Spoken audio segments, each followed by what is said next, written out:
አርእስተ ዜና በኢትዮጵያ በኮሮና ቫይረስ የተያዙ ተጨማሪ 186 ሰዎች ሲገኙ የ3 ሰዎች ሕይወት ማለፉን የጤና ሚኒስቴር አስታወቀም። የግብጽ ፖለቲከኞች ስጋታቸው የህዳሴ ግድቡ መገንባት ሳይሆን የኢትዮጵያን ቀጣይ ኃያልነት መፍራት ነው ሲሉ ምሁራን ተናገሩ። የኢትዮጵያ ብሔራዊ ምርጫ ቦርድ የትግራይ ክልል ምክር ቤት ምርጫን አስመልክቶ የሰጠውን ውሳኔ እንዲያውቅለትም ሆነ ምርጫ እንዲያስፈጽምለት ያቀረበውን ጥያቄ ውድቅ አደረገም።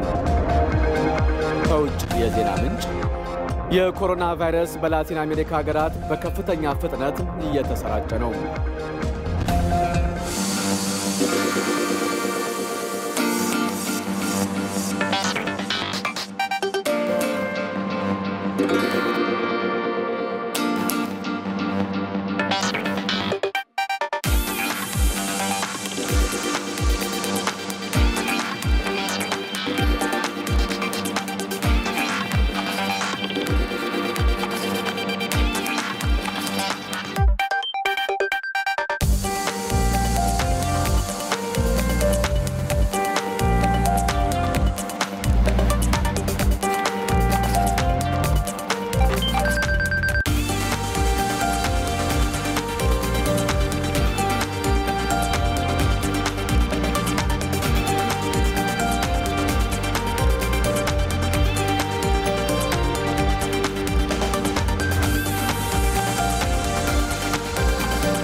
ጤና ይስጥልን። የኢቲቪ ዜና 57 ነው። በያላችሁበት ቦታ ሆናችሁ እንዳላችሁበት ቦታ ስፋትና ጥበት ርቀታችሁን ጠብቃችሁ እንደምትከታተሉን ተስፋ እናደርጋለን።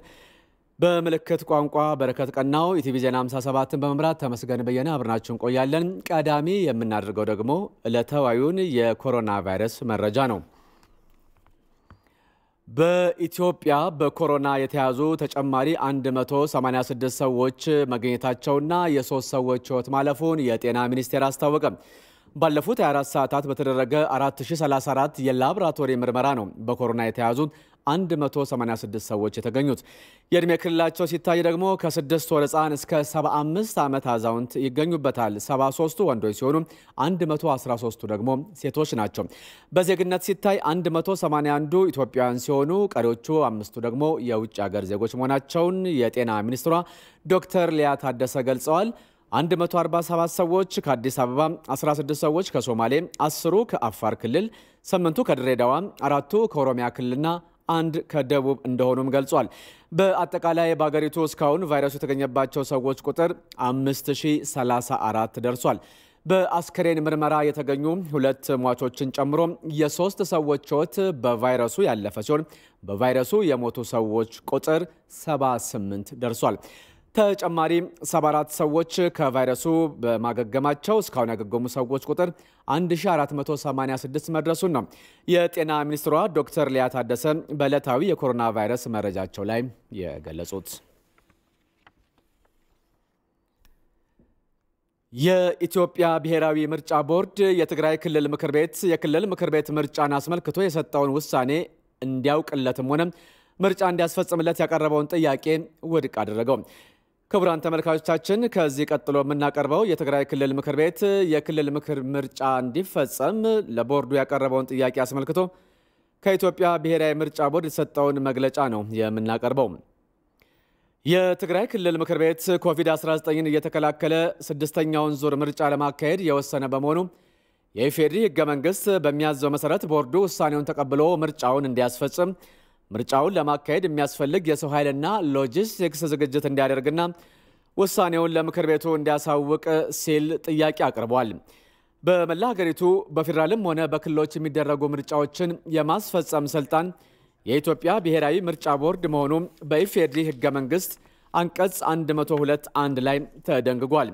ሕገ መንግስቱን መሰረት አድርጎ የቦርዱን ስልጣንና ኃላፊነት የወሰነው የብሔራዊ ምርጫ ቦርድ ማቋቋሚያ አዋጅ ቁጥር 1133 ህዝባር 2011 ባንቀጽ 7.1 ይህ የቦርድ ስልጣን በሀገሪቱ ውስጥ የሚፈጸሙ ምርጫዎችና ህዝበ ውሳኔዎችን በሙሉ እንደሚሸፍን በተብራራ ሁኔታ ገልጾታል። በተጨማሪም የቦርዱን የሥራ ኃላፊነቶች በተለያየ ሁኔታ በዝርዝር በሚገዙት ህጎች ማለትም በአዋጅ ቁጥር 1133/2011 እና በአዋጅ ቁጥር 1162/2011 እንደተደነገገው በማንኛውም የምርጫ ዑደት የሚፈጸሙ ዋና ዋና ክንዋኔዎች ማለትም የምርጫ ጊዜ ሰሌዳን ማውጣት፣ ለምርጫ የሚወዳደሩ የፖለቲካ ፓርቲዎችን መመዝገብ፣ መቆጣጠርና ማስተዳደር፣ የምርጫ አስፈጻሚዎችን መልምሎ ማሰማራት፣ ጣቢያዎችን ማቋቋም፣ ምርጫውን ከተጽዕኖ ነፃና ፍትሃዊ በሆነ መልኩ ማስፈጸም፣ በመጨረሻም የውድድሩን ውጤት አረጋግጦ ለህዝብ ይፋ ማድረግና የመሳሰሉት ከማንኛውም የመንግስት ተቋም በተለየ ለቦርዱ የተሰጠና ከማንም አካል ጋር የማይጋራው ህጋዊ ስልጣኑ ነው። ብሔራዊ ምርጫ ቦርድ ምርጫን ለማስፈጸም የሚያስፈልጉ እንቅስቃሴዎችን በማከናወን ላይ እያለ በዓለም አቀፍ ደረጃ የተከሰተው የኮቪድ-19 ወረርሽኝ በኢትዮጵያ በመከሰቱ ምርጫውን ለማስፈጸም ሲያካሂዳቸው የነበሩ ስራዎች እንደተስተጓጎሉ ይታወቃል።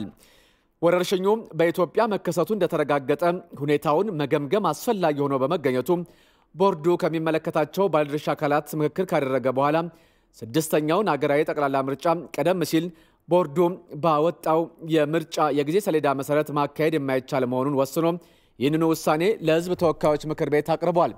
ምክር ቤቱም የቀረበለትን የቦርዱን ውሳኔ ተቀብሎ የህገ መንግስት ትርጉም እንዲሰጥበት መወሰኑ ይታወሳል። የፌዴሬሽን ምክር ቤት ሰኔ 3 ቀን 2012 ዓ.ም በሰጠው ውሳኔ ምርጫውን የኮቪድ-19 ወረርሽኝ የህዝብ ጤና ስጋት ሆኖ ባለበት ሁኔታ ማካሄድ የማይቻል በመሆኑ የፌዴራልና ክልል ምክር ቤቶች የስልጣን ዘመን እንዲቀጥል እንዲሁም አጠቃላይ ምርጫው ስልጣን ያላቸው አካላት ወረርሽኙም የህዝብ ጤና ስጋት አለመሆኑን ካረጋገጡበት ጊዜ ጀምሮ ከ9 ወር እስከ 1 ዓመት ባለው ጊዜ እንዲካሄድ ወስኗል። ስለሆነም ስድስተኛው ሀገራዊ ጠቅላላ ምርጫ የሚካሄድበት ጊዜ እንዲራዘም ምክንያት የሆነው የኮቪድ-19 ወረርሽኝ ሁኔታ እንደገና ተገምግሞ ምርጫ ማካሄድ የሚያስችል ሁኔታ መፈጠሩ እስኪረጋገጥ ድረስ የኢትዮጵያ ብሔራዊ ምርጫ ቦርድ በየትኛውም የሀገሪቱ ክልል ምርጫ አያካሂድም። በተጨማሪም ከላይ እንደተገለጸው የኢትዮጵያ ብሔራዊ ምርጫ ቦርድ የፖለቲካ ፓርቲዎችን መመዝገብ፣ መቆጣጠርና ማስተዳደር፣ የምርጫ ጊዜ ሰሌዳን ማውጣት፣ የምርጫውን ከተጽዕኖ ነፃና ፍትሃዊ በሆነ መልኩ ማስፈጸም ስልጣን ያለው ብቸኛ ተቋም ነው። በኢትዮጵያ ውስጥ ምርጫ የጊዜ ሰሌዳን አፈጻጸምንም ሆነ ተያያዥ ሁኔታን የሚወስነው ቦርዱ ብቻ ነው። በመሆኑም የትግራይ ክልል ምክር ቤት በክልሉ ውስጥ ስድስተኛውን ዙር የክልል ምክር ቤት ምርጫ እንዲካሄድ ውሳኔ ለመስጠት እንዲሁም ቦርዱ ይህንን ውሳኔውን ተቀብሎ ሊያስፈጽም ይገባል የሚልበት ህጋዊ መሰረት የለውም። በመሆኑም ቦርዱ ከላይ በተዘረዘሩት ምክንያቶች የትግራይ ክልል ምክር ቤት የክልል ምክር ቤት ምርጫን አስመልክቶ የሰጠውን ውሳኔ እንዲያውቅለትም ሆነ ምርጫ እንዲያስፈጽምለት ያቀረበውን ጥያቄ ያልተቀበለው መሆኑን የተጠየቀውን የሰው ኃይል የሎጂስቲክስና የቁሳቁስ አቅርቦት የሚሰጥበት የህግ አግባብ አለመኖሩን ያሳውቃል። ይህ ኢቲቪ ዜና 57 ነው። የፐብሊክ ሰርቪስ ቀንን በማስመልከት በመንግስታቱ ድርጅት አዘጋጅነት በቪዲዮ ኮንፈረንስ በተካሄደው ስብሰባ ፕሬዝዳንት ሳህለወርቅ ዘውዴ ንግግር አደረጉ። በንግግራቸውም የፐብሊክ ሰርቪስ ሰራተኞች ተቋማትን ለመገንባት ወሳኝ ድርሻ አላቸው ብለዋል። ሚናቸውም ከፖለቲካዊ ልዩነት በላይ የሚሻገርና የሀገርን ቀጣይነት የሚያረጋግጥ ነው ሲሉ ተናግረዋል። በመሆኑም የታማኝነትንና የቅንነትን እሴቶች ሊላበሱ ይገባል ሲሉም መልእክታቸውን አስተላልፈዋል። የፐብሊክ ሰርቪስ ቀን ሲታሰብ ዓለም በኮሮና ከፍተኛ ቀውስ በገጠማት በዚህ ወቅት በሰዎች ህይወት ላይ ለውጥ ለማምጣት ከፍተኛ መስዋዕትነት በመክፈል ላይ ለሚገኙት የህዝብ አገልጋዮች ክብር በመስጠት ሊሆን እንደሚገባም ፕሬዝዳንት ሳህለወርቅ ዘውዴ ተናግረዋል።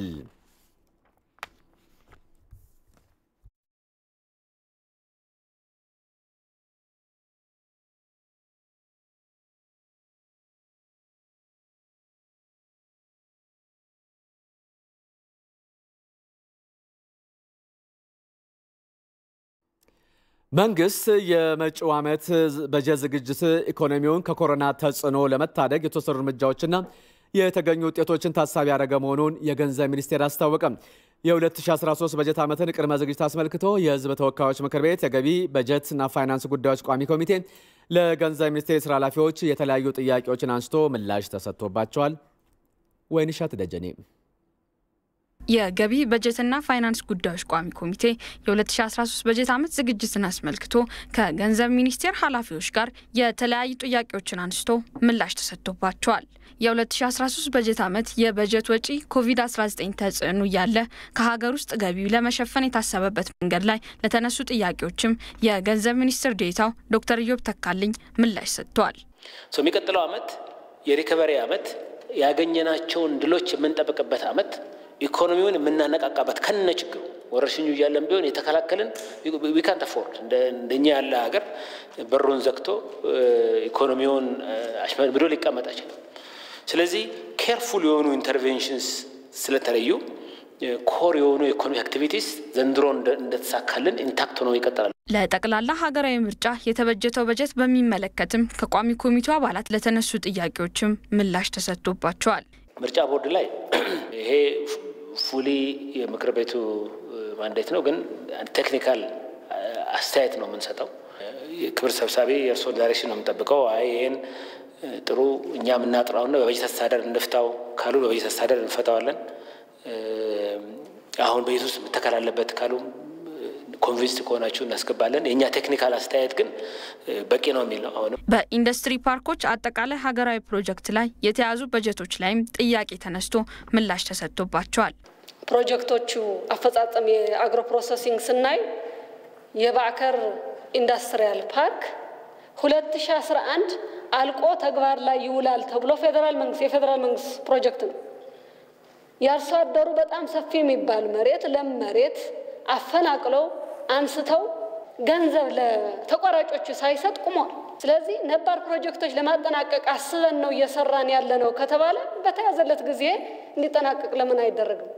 በአጠቃላይ ኢንዱስትሪ ፓርኮቹን በተመለከተ የማክሮ ቲሙ ሃየር ሌቭል ሄዶ ፕሮጀክቶችንም ስለሚገመግም ከዛ ተነስተን በጋራ ደግሞ ምን መቅረበት ቢሆን አሰራሩ ላይ ሁለቱም ግን ሳንቀላቀል አሰራር ነው፣ ምንም ችግር ያልነበረበት አሰራር ነው። ግን ካላለቀ ደግሞ እስከ መቼ ይቀጥላል? ይሄ ምን ጥቅም አለው?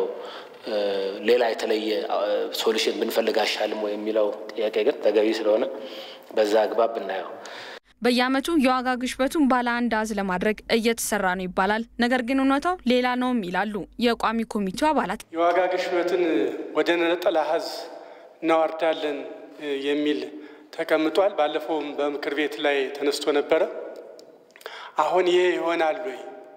ምኞት እንዳይሆን ከ2008 ዓመተ ምህረት ጀምሮ ወደ ነጠላ አሃዝ እናወርዳለን እየተባለ በየዓመቱ ሲተገበረ አላየው። የእህል ዘሮች አትክልትና ፍራፍሬ አትክልት ላርጅሊ እና ደግሞ ከቤት ክራይ ጋር የተገናኙት ትልቁን ድርሻ የሚይዙ ናቸው። ኢቭን እነዚህ ላይ የጀመርነውን አሁን ምርትና ምርታማነት የማሳደግ ነገር አጠንክረን ከሰራን በንግድ ስርዓቱ ላይ ያለውን ችግር ከፈታን የዋጋ ግሽበቱን ማኔጅ ማድረግ የምንችለው ነው። ግን ትክክልም እንዳነሱት አብሮን የቆየ ዳተኛ የሆነ እና ትልቅ የማክሮ ፈተና ነው። ግን ትንሽ ኮንፊደንስ የሚሰጠን የኢኮኖሚ ማሻሻያ እይታችን ሰፋ ያለ ስለሆነ ሆሊስቲክ ስለሆነ ሁሉንም ኤሌመንት የሚነካ ስለሆነ ጠቃሚ ነው የሚሆነው። በበጀቱ በዋናነት በሁለተኛው ትራንስፎርሜሽን እቅድ የተያዙ ፕሮጀክቶችን በማጠናቀቅ ላይ ትኩረት ተደርጎ እንደሚሰራም ተገልጿል። በትናንትናው ዕለት በጠቅላይ ሚኒስትር አብይ አህመድ የመንግስት አገልግሎት አሰጣጥን በተመለከተ የ10 ሚኒስቴር መስሪያ ቤቶች ክንውን ግምገማ ተጀምሯል። የሁለተኛ ቀን የሚኒስቴር መስሪያ ቤቶችና ጠሪ ተቋማትን የክንውን ግምገማን በተመለከተ ደግሞ የጠቅላይ ሚኒስትር ጽህፈት ቤት ፕሬስ ሴክሬታሪያት ኃላፊ ንጉሱ ጥላውን ተከታዩ ማብራሪያ ሰጥተዋል። የሚኒስትሮች ምክር ቤት በትናንትናው ዕለት የ2012 በጀት ዓመት የሥራ አፈጻጸም ሲገመግም መዋሉ ይታወሳል። በትናንትናው ዕለት የኢኮኖሚ ዘርፍ ሴክተሮችን ገምግሞ ማጠቃለያ ሰጥቷል። በዛሬው ዕለት ደግሞ የሰላምና የጸጥታ የህግ የበላይነትን የማስከበር እንደዚሁም የማህበራዊና የውጭ ግንኙነትና ዲፕሎማሲ ስራዎቻችን የሚመለከቱ ስራዎችን ገምግሟል። በዚህ መሰረት በሰላም የህግ የበላይነትና ጸጥታን ከማስከበር አኳያ በተለይም የሰላም ሚኒስቴርና የጠቅላይ አቃቢ ህግ የሰሯቸውን አንኳር ስራዎች ከማህበራዊ አገልግሎቶች አኳያ የጤና ሚኒስቴር፣ ትምህርት ሚኒስቴር፣ የሳይንስና ከፍተኛ ትምህርት ሚኒስቴር፣ ኢኖቬሽንና ቴክኖሎጂ ሚኒስቴር እና የሴቶች ህጻናትና ወጣቶች ሚኒስቴር እንደዚሁም የባህልና ቱሪዝም ሚኒስቴር የሰሯቸውን ስራዎች የገመገመ ከመሆኑም በላይ በውጭ ጉዳይ ሚኒስቴር በኩል የተሰሩ የውጭ ግንኙነትና የዲፕሎማሲ ስራዎችን ገምግሟል። በአጠቃላይ ሲወሰድ የህግ የማስከበር እና ሰላምና ጸጥታን ከማጎልበት አኳያ እንደዚሁም የህብረተሰቡን አገልግሎት ተደራሽነት ከማረጋገጥ የሀገራችን የውጭ ግንኙነትና ዲፕሎማሲ ስራዎች በተጠናከረ ሁኔታ ከመስራት አኳያ የተሰሩ ጠንካራና ሊበረታቱ የሚገባቸው ስራዎች ተለይተዋል። በጥረት የተስተዋሉት ነጥረው ከወጡ በኋላ ሊስተካከሉና ሊታረሙ የሚገባባቸው መንገዶች እንደዚሁ አቅጣጫ ተቀምጦባቸዋል።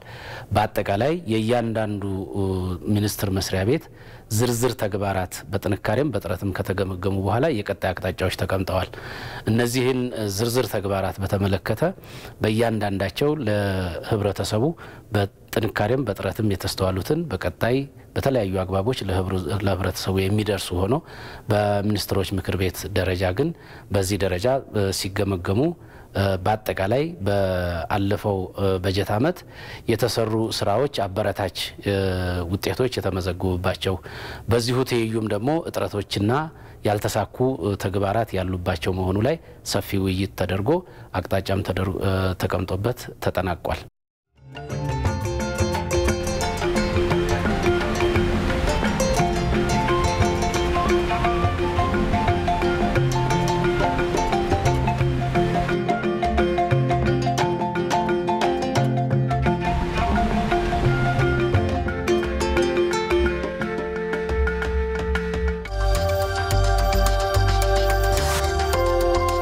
ኢትዮጵያ ውስጥ ከ50 ሚሊዮን በላይ ህዝብ የኤሌክትሪክ ላይት አያገኝም። በ21ኛው ክፍለ ዘመን አሁንም በኩራዝ ይጠቀማል። ዛሬም የኢትዮጵያ እናቶች ወገባቸው እስኪጎብጥ ለማመን የሚከብድ እንጨት ተሸክመው ልጆች ያስተምራሉ። የእናቶቻችን ወገብ አይጉበጥ፣ ኤሌክትሪክ ላይት እናገኝ ማለት ቤዚክ መብት እንጂ ሌሎች መጉዳት አይደለም።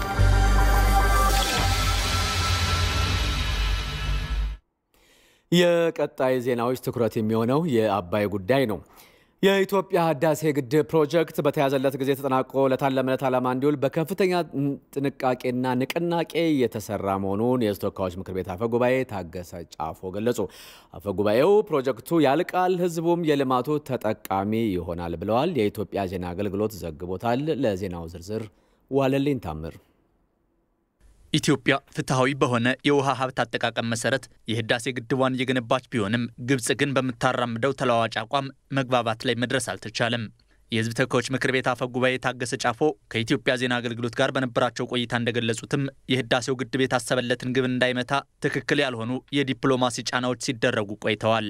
በቅርቡ የአረብ ሊግ ያወጣው መግለጫ የተሳሳተና የኢትዮጵያን በውሃው የመጠቀም መብት ያላገናዘበ መሆኑን የሚያሳይ አቋም በምክር ቤቱ መውጣቱንም አስታውሰዋል። ባለፈው ጊዜ የአረብ ሊግ ፓርላማ መግለጫ አውጥቶ ስለነበረ የሕዝብ ተወካዮች ምክር ቤት ይሄ ስህተት መሆኑን የኢትዮጵያውን በራሷ ሀብት በውሃዋ መጠቀም መብቷን ጭምር ምንም አይነት ግምት ውስጥ ያላስገባ መሆኑን አሁን በአገሪቱ ያለውን ችግርም ከግምት ውስጥ ያላስገባ መሆኑን ስለዚህ ይሄ በጣም አድሎ ያለበት እንደሆነ ገልጸን አቋማችን በማሳወቃችን ምክንያት ሁሉም አካላት አደብ እንዲገዙ ለማድረግ ተችሏል። እንዳፈ ጉባኤው ገለጻ አሁንም በሌሎች ሀገራት የሚካሄዱ አሉታዊ እንቅስቃሴዎችን መክታት የሚያስችሉ ተግባራት እየተከናወኑ ነው። ምክር ቤቱ የፕሮጀክቱን አፈጻጸም በቅርበት እየተከታተለ መሆኑን ጠቁመው ፕሮጀክቱን ከዳር በማድረስ ህዝቡ የልማቱ ተጠቃሚ ይሆናልም ብለዋል። አሁንም ቢሆን በተለያየ መንገድ በሌሎች ሀገራት የሚካሄዱ በጣም አሉታዊ የሆኑ እንቅስቃሴዎችን ለመክታት የሚያስችሉ ስራዎችን በእኛ በኩል እየሰራን እንገኛለን። የፕሮጀክቱን አፈጻጸም ታች ወርደን በቅርብም የተከታተልን ስለሆነ አስፈላጊውን ድጋፍ ከህዝባችን ጋር በመሆን ዳር እናደርሳለን። ፕሮጀክቱም ይጠናቀቃል፣ ህዝቡም የልማቱ ተጠቃሚ ይሆናል። ኢትዮጵያን ከድህነት ለማላቀቅ የሚገነባው ግድቡ በፍትሃዊ የውሃ ሀብት አጠቃቀም ላይ የተመሰረተ እንጂ ሌሎች ወንድሞቻችን ለመጉዳት ታስቦ የሚከናወን አይደለም ብለዋል። ይህንኑ ጉዳይም ለተለያዩ አካላት ለማስረዳት ከፍተኛ ጥረት እየተደረገ በመሆኑ ብዙ ሀገራት እየተረዱን ነው ብለዋል አፈ ጉባኤ ታገሰ ጫፎ። ከዚህ ውጪ የኢትዮጵያ መንግስት የትኛውንም አካል ለመጉዳት ብሎ አይደለም ይሄን ፕሮጀክት የሚያከናውነው። ሁሉ ጊዜ ለሌሎች ወንድሞቻችንም የነገርን ያለነው እኛ የምንሰራው ፍትሃዊ በሆነ መንገድ ሀብታችን የመጠቀም መብታችን ለማረጋገጥና ህዝባችን ከድህነት ለማውጣት ነው የምንሰራው። ስለዚህ ማንንም ለመጉዳት የምንሰራው ስራ የለም። እንደሚታወቀው ውሃውም ተርባይን ኤሌክትሪክ ተርባይን መጥቶ ወደ ታች የሚፈስ ውሃ ነው። እንዲሁም ታች ያለው ሀገር የበለጠ ተጠቃሚ የሚሆንበት ነው። ስለዚህ ለመጉዳት የምንሰራው ስራ አይደለም ብለን ለማስረዳት ከፍተኛ ጥረት እያደረግን ነው። ብዙ ሀገሮች እየተረዱ ነው። ያልተረዱ ሀገሮችም እንዲረዱ ለማድረግ በጣም ሰፊ እንቅስቃሴ እያደረግን እንገኛለን። የውሃ ሙሌት ስራው ከመጀመሩ በፊት የህዝብ ተወካዮች ምክር ቤት በአካል በመገኘት ግድቡ የደረሰበትን ሁኔታ እንደሚጎበኝ አፈ ጉባኤው ጠቁመዋል። ኢትዮጵያ ለአባይ ወንዝ 86 በመቶውን ብታበረክትም በጋራ የመጠቀም መርህን ተከትላ ጉዳት በማያስከትል መልኩ ታላቁን የኢትዮጵያ ህዳሴ ግድብ በመገንባት ለውሃ ሙሌት በመዘጋጀት ላይ ትገኛለች።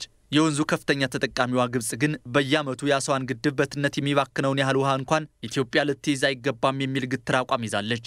ኢትዮጵያ፣ ግብጽና ሱዳን በግድቡ ላይ የሚያደርጉት ድርድር የቴክኒክ ጉዳይ ሆኖ ሳለም ግብጽ ግን የፖለቲካ አጀንዳ በማድረግ አሁንም ለዓለም አቀፉ ማህበረሰብ ማቅረቧን ቀጥላለች። የውጭ ጉዳይ ሚኒስትር ገዱ አንዳርጋቸው ከኢትዮጵያ ዜና አገልግሎት ጋር በነበራቸው ቆይታም ኢትዮጵያ በድርድር ሰበብ በአባይ ወንዝ ላይ የሚኖራትን የመልማት መብት የሚገድብ ስምምነት እንደማትቀበል አረጋግጠዋል። የግብጽ ፖለቲከኞች ስጋታቸው የህዳሴ ግድቡ መገንባት ሳይሆን የኢትዮጵያን ቀጣይ ኃያልነት መፍራት ነው ሲሉ ምሁራን ተናገሩ። የህዳሴ ግድብ በውጭ እርዳታ ኢኮኖሚያቸው አልሻሻል ላላቸው ሀገራት ደግሞ ተምሳሌት እንደሚሆን ነው ምሁራኑ የሚገልጹት። ይመራደም የታላቁ ህዳሴ ግድብ ኢትዮጵያ የዜጎቿን የጨለማ ህይወት በብርሃን የምታሸንፍበት ብሎም ከድህነትና ኋላ ቀርነት ለመውጣት ተስፋን የሰነቀችበት ብሔራዊ ኩራቷ ነው። ፕሮጀክቱ ከኢትዮጵያም አልፎ በዙሪያው ላሉ የተፋሰሱ ሀገራት ግዙፍ የኢኮኖሚ ትስስርን የሚፈጥር ነው ሲሉ በጣሊያን ሀገር ሰሊኒዮስ ዩኒቨርሲቲ በዓለም አቀፍ ግንኙነት የዶክትሬት ዲግሪያቸውን የሚያጠኑት አቶ መስፍን ጌታቸው ተናግረዋል። አሁን የኢትዮጵያ ህዝብ ድህነት ሰልችቶታል። ያደጉት ሀገራት የሚኖሩት የኑሮ ዘይቤ ናፍቆታል። ያንን ደግሞ የሚሳካው ምንድነው? ሀገሪቱ ካላት የፓወር ጄነሬሽን በማመንጨትና ያንን ግብ ሲሆን ለምሳሌ ያህል የህዳሴ ግድብ ለኢትዮጵያ ኢንጂን ነው። ኢንጂኑ ለምንድነው? ለኢንዱስትሪያላይዜሽን ነው።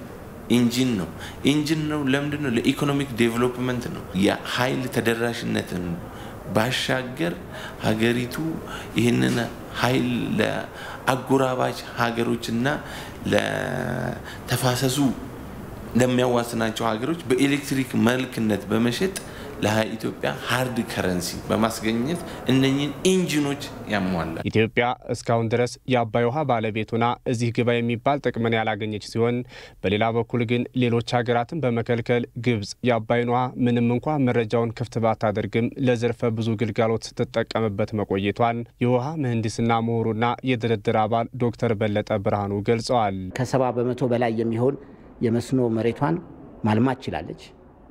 በእነሱን ስንመለከት የሃይድሮ ፓወር እንትኗን በብቃት መሸፈን ይችላለች። ለሪክሬሽን ትጠቀመዋለች። ከዛም አሻግራ ከቤዚኑ አውጥታ ሌላ በረሃማ ወደ ሆኑ ቦታዎች ላይ በማሻገር በሽያጭ ሁሉ ትጠቀመዋለች እና በብዙ መልኩ ውሃውን እየተጠቀመችው።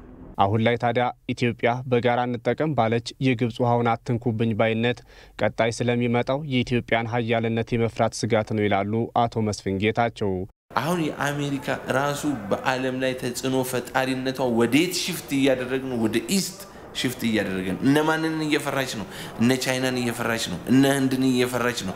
እነ ታይገር ኢስት ታይገሮች ኤዥያን ካንትሪስ እየፈራች ነው። ምንድነው አሁንም ግብጽ ፍራቻ የኢትዮጵያ ተጽዕኖ ፈጣሪነት በምን በመትፈጥረው በዚህ በኢኮኖሚክ ኢንተግሬሽን በመትፈጥረው የፖለቲካል ኢንተግሬሽን ይፈጥርና የኢትዮጵያ ኃያልነትን የመፍራት ያሞኔ ግን የህዳሴ ግድቡ ኢትዮጵያ ከውጭ ሀገራት ተረጅነት ወጥታ ራሷን ትችል ዘንድ ግብርናዋን ለማዘመንና ኢንዱስትሪዎች እንዲስፋፉ ለሚጠይቀው የኃይል አቅርቦት ምላሽን የሚሰጥ ዋነኛ መፍትሄ ነውም ተብሏል። የአባይ ግድብ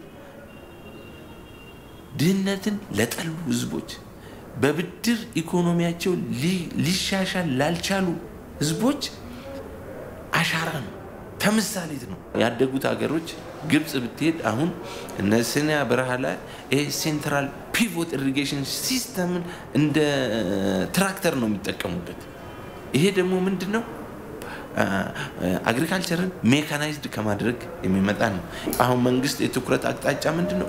እርሻ ደግሞ ባለፉት አስተራረስ ዘዴዎች ኢኮኖሚውን ሊዘምን አይችልም፣ እጅግ ኋላ ቀር ከመሆኑ የተነሳ። ስለዚህ ሜካናይዝድ መሆን አለበት እና ፓወር ኢንቴንሲቭ መሆን አለበት። ኢትዮጵያ አሁን በየቦታው የምትተክላቸው ኢንዱስትሪ ፓርኮች ትልቁ ዋናው ግብአታቸው ፓወር ነው። ያ ፓወር ከሌለ ዝም ብሎ እንትን ነው ሙዚየም ነው የሚሆነው ማለት ነው። ከሳምንታት በኋላ በሚገባው ክረምትም የህዳሴ ግድቡን የውሃ ሙሌት መጀመር የኢትዮጵያ ጽኑ አቋሟም ሆኗል።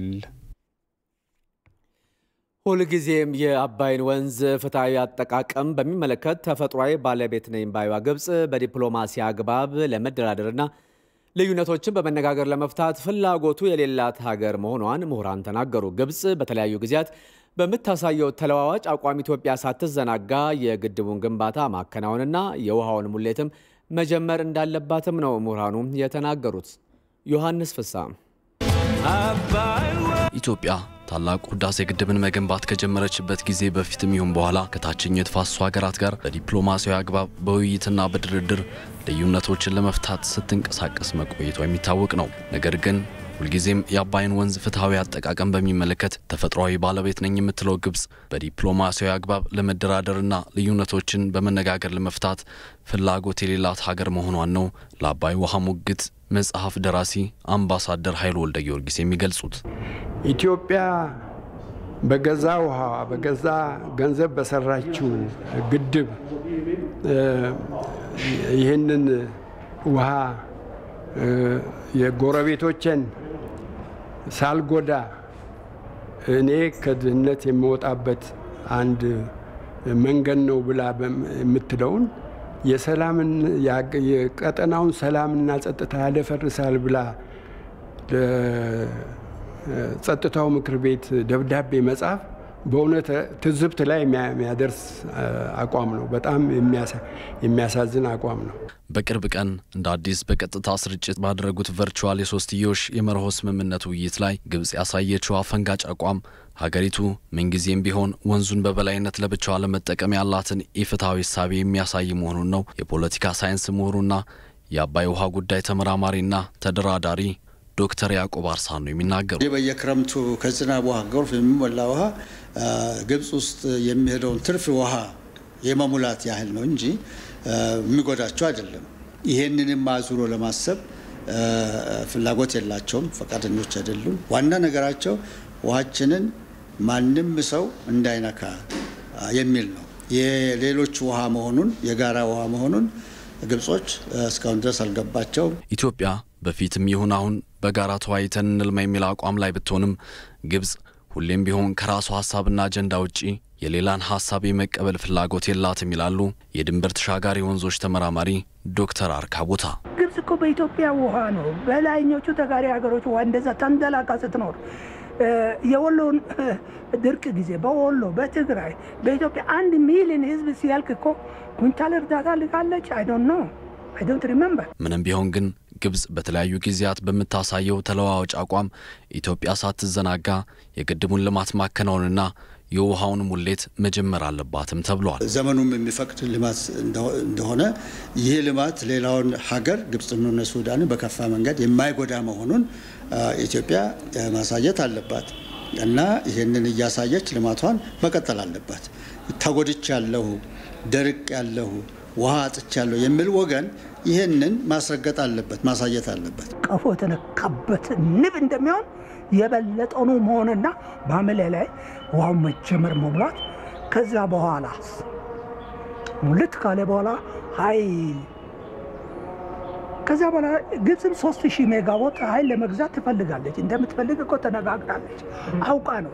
ኢትዮጵያ የታላቁ የኢትዮጵያ ህዳሴ ግድብ ግንባታ ፕሮጀክትን በተመለከተ ሁሉንም አይነት የዲፕሎማሲ አካሄድ ተጠቅማ በዓለም አቀፍ ደረጃ ግንዛቤ መፍጠር ስራን አጠናክራ መቀጠል አለባትም ተብሏል።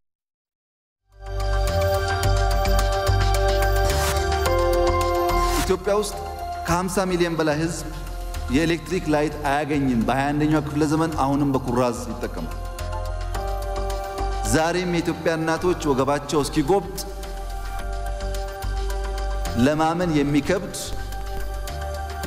እንጨት ተሸክመው ልጆች ያስተምራሉ። የእናቶቻችን ወገብ አይጉበጥ፣ ኤሌክትሪክ ላይት እናገኝ ማለት ቤዚክ መብት እንጂ ሌሎች መጉዳት አይደለም።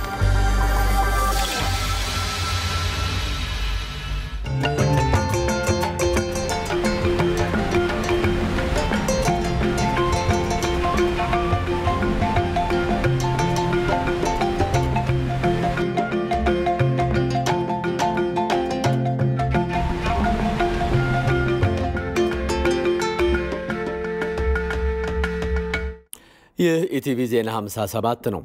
በፊንፊኔ ዙሪያ ኦሮሚያ ልዩ ዞን የሰንዳፋ በኬ ከተማ አስተዳደርና በዙሪያ ያሉ ወረዳዎች ከ51 ሚሊዮን ብር በላይ ወጪ የመሰረተ ልማት ፕሮጀክቶች ተመርቀው ለእይታ ክፍት ሆኑ። በከተማዋ ፕሮጀክቶቹ በአካባቢው ህብረተሰብ የመልካም አስተዳደር ቅሬታ መነሻ የቆዩ እንደነበርም ነው የተገለጸው። ለዝርዝሩ ዘአማኑኤል መንግስቱ። ኦሮሚያ ልዩ ዞን ሰንዳፋ በኬ ከተማና በዙሪያ ባሉ ወረዳዎች ለበርካታ ጊዜያት የመልካም አስተዳደር ቅሬታዎች መነሻ ከሆኑት የመሰረተ ልማት እጦቶችና መጓተቶች መካከል የወዴቻ ድልድይ ግንባታ ፕሮጀክት ተጠቃሽ ነው። በዚህ ድልድይ ከደርግ ዘመን አንስቶ ስንቸገር ነበር። በእንጨት እንጠግነዋለን፣ ውሃ መጥቶ ይወስደዋል። እናቶችና አርሶ አደሮች ተቸግረው ነበር። ነፍሰ ጡር ሴቶችንና የታመሙ ሰዎችን እንኳን ወደ ሆስፒታል መውሰድ አልቻልንም ነበር። አሁን አርሶ አደሩ ያለ ሐሳብ ወጥቶ እየገባ ነው። ሆስፒታልም ሄደን ለመታከም በቅተናል። ይህን የሰራልንን መንግስት እናመሰግናለን። ይሁንም እንጂ ድልድዩ ለበርካታ ዘመናት የመልካም አስተዳደር ቅሬታ መነሻ ቢሆንም በተያዘው በጀት ዓመት በ2 ወር ውስጥ ተጠናቆ በመመረቅ ለስራ ክፍት ሆኗል። ይህን ብሪጅ ሰርተን ለማጠናቀቅ 2 ወር ጊዜ ብቻ ነው የፈጀብን ካለው ማህበራዊ ችግር አንጻር ማለት ነው። ህዝብ በጣም ሲጎዳ የነበረበት ቦታ ነው። ብዙ ሰዎች ሲበሉ የነበረበት ቦታ ነው። ክረምት በደረሰ ቁጥር ደግሞ ብዙ አስቸጋሪ ሁኔታ ነው ይዞ የሚመጣ። ያንን ከግምት በማስገባት በ2 ወር ጊዜ ውስጥ 24 ሰዓት በመስራት ነው ይሄ ብሪጅ የተጠናቀቀው ማለት ነው።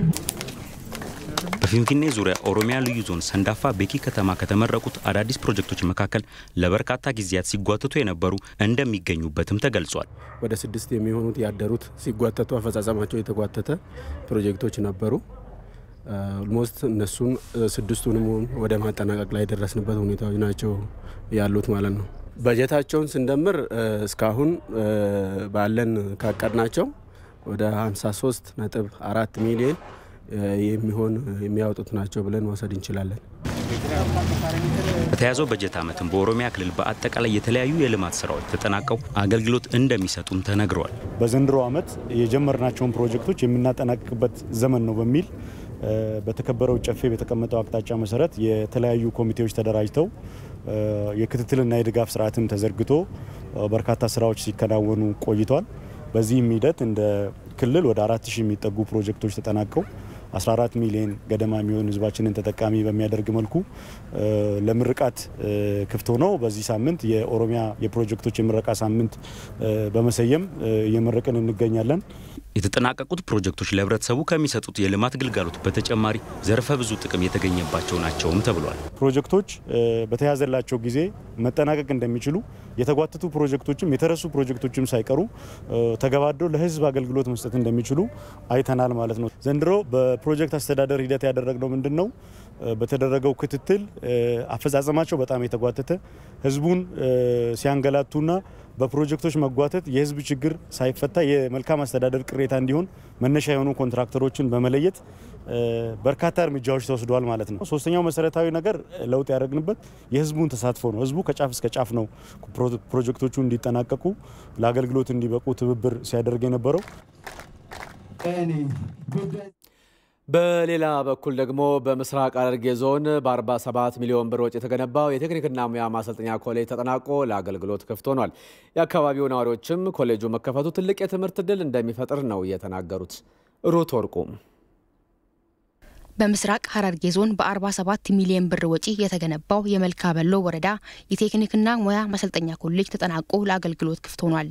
ኮሌጁን ያስመረቁት የኦሮሚያ ክልል አፈ ጉባኤ ወይዘሮ ሎሚ በዶ በአጭር ጊዜ ውስጥ ተገንብቶ የተጠናቀቀው የመልካ በሎ የቴክኒክና ሙያ ኮሌጅ ለክልሉ ትልቅ ምሳሌ መሆኑን ገልጸው ከዚህ ቀደም ተጀምረው ያልተጠናቀቁ ፕሮጀክቶችን የክልሉ መንግስት በአጭር ጊዜ ውስጥ ለመጨረስ በከፍተኛ ትኩረት እየሰራ ነው ብለዋል። ፕሮጀክቶትኒ ቡሌይን ማሊፋፋን ማሊፍ ኤቢፋሙዳፍ ኢንጌኝ ከንጀዱ የተጓተቱ ፕሮጀክቶች ምክንያታቸው ምንድነው የሚለውን ከእናንተ ጋር በመሆን አጣርተን በጣም በአጭር ጊዜ ውስጥ ተጠናቀው ለአገልግሎት እንዲበቁ እንሰራለን። የኦሮሚያ ክልል የቴክኒክና ሙያ ማሰልጠኛ ቢሮ ኃላፊ አቶ ኤባ ገርባ በክልሉ በርቀት የሚገኙ ወረዳዎችን በትምህርት ስልጠና ለማዳረስ የክልሉ መንግስት 5 የቴክኒክና ሙያ ኮሌጆችን ዘንድሮ አስገንብቶ ለአገልግሎት አብቅቷል ብለዋል። በኦሮሚያ የተያዘው እቅድ ሁሉንም ወረዳ ላይ አንዳንድ ኮሌጅ እንዲኖር ነው የተፈለገው። ይሄም በመንግስት በጀትና በህዝብ ተሳትፎ እንዲሁም በወረዳ በከተማ አስተዳደሮች ድጋፍ ጭምር በሁሉም ወረዳ አንዳንድ ኮሌጅ እንዲኖር እየተሰራ ስለሚገኝ ነው። ካሁን በፊት የነበሩት ኮሌጆች በከተማ እና በመሀከል ዙሪያ ያሉ ተለቅ ያሉ ከተሞች ላይ ነው ያሉት። ግማሹ ወረዳ እስካሁን አልተዳረሰም። ስለዚህ ራቅ ያሉ አካባቢዎች የትምህርትና ስልጠና እድል እንዲያገኙና ማህበራዊና ኢኮኖሚያዊ ኑሯቸውን እንዲያሻሽሉ ተብሎ ያዳረስን እንገኛለን።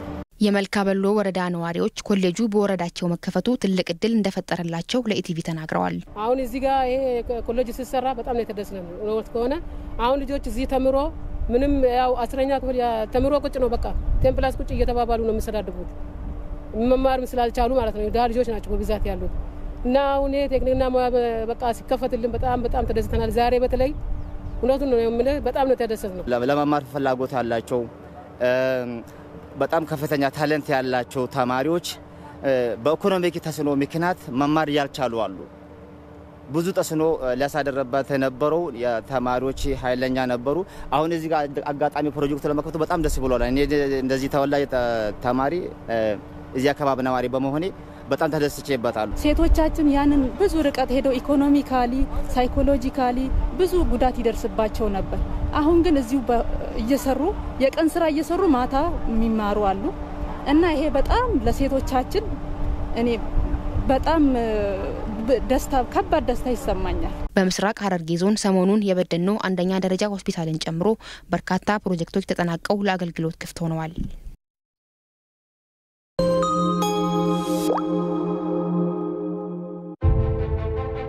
በባህር ትራንስፖርት ማጓጓዣ ላይ የተደረገ ማሻሻያ የኢትዮጵያ የባህር ትራንስፖርትና ሎጂስቲክስ አገልግሎት ድርጅት በዓለም አቀፍ ደረጃ ብሎም በሀገራችን የተከሰተውን የኖቨል ኮሮና ቫይረስ ኮቪድ-19 ወረርሽኝን ተከትሎ እየተቀዛቀዘ የመጣውን የንግድ እንቅስቃሴ ለማነቃቃት የሚያግዝ በባህር ትራንስፖርት ማጓጓዣ ላይ ከአሁን ቀደም ለደንበኞች ከሚያቀርበው አገልግሎት ላይ እንደ አውሮፓውያን አቆጣጠር ከጁን 1 ቀን 2020 ጀምሮ ቅናሽ ማድረጉን ሲገልጽ በደስታ ነው።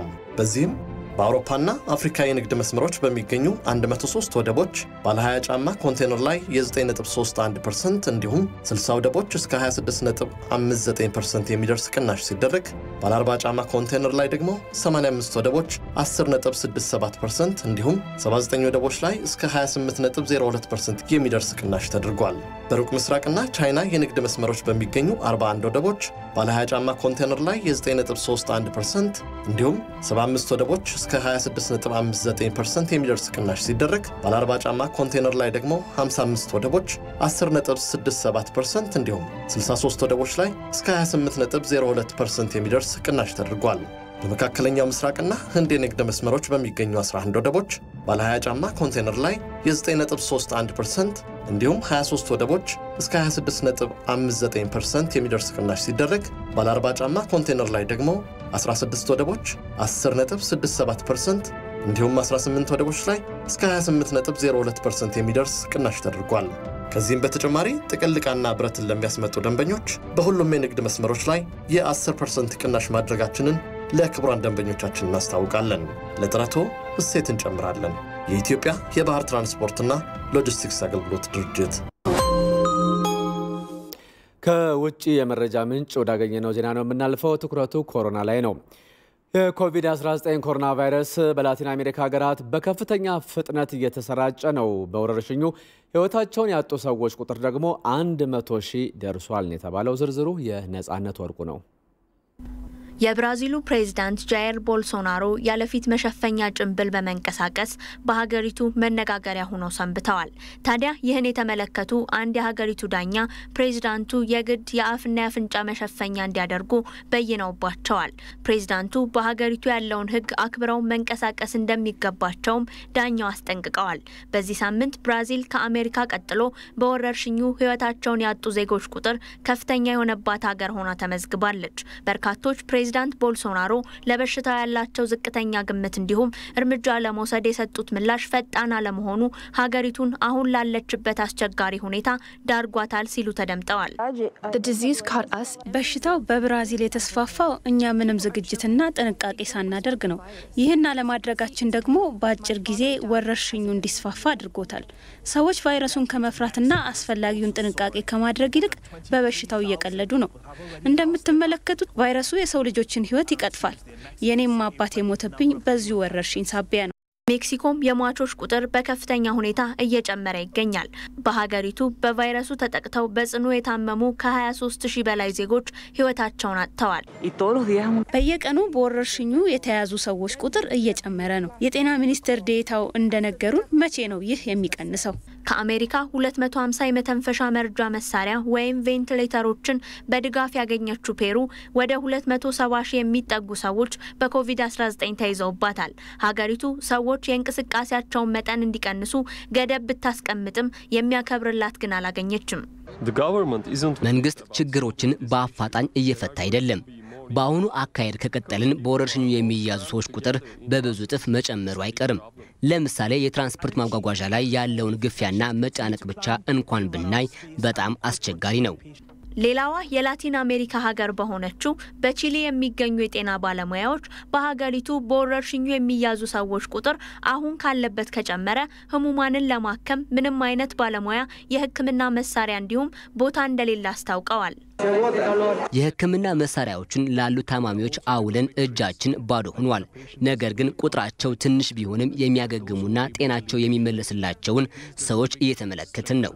ይህ ለኛ ደስታን ይፈጥርልናል፣ ጠንካራም ያደርገናል። እነዚህ ያገገሙ ሰዎች ወደ ቤታቸው ሲሄዱ ስናይ ሌሎችን ደግሞ በታታሪነት እንድናገለግል ብርታት ይሆነናል። ብራዚል፣ ሜክሲኮና ቺሊ ከላቲን አሜሪካ ሀገራት በእጅጉ ወረርሽኙ የተስፋፋባቸው ናቸው። የዓለም የጤና ድርጅትም ላቲን አሜሪካን የአደጋ ቀጠና ነው ሲል ገልጾታል። አካባቢው መተባበርና ድጋፍን ይሻልም ብሏል። ዘገባው የቲአርቲ ወርልድ ነው። የስፖርት ዘገባዎች የሚቀርቡበት ጊዜ ላይ ደርሰናል። ሙሉጌታ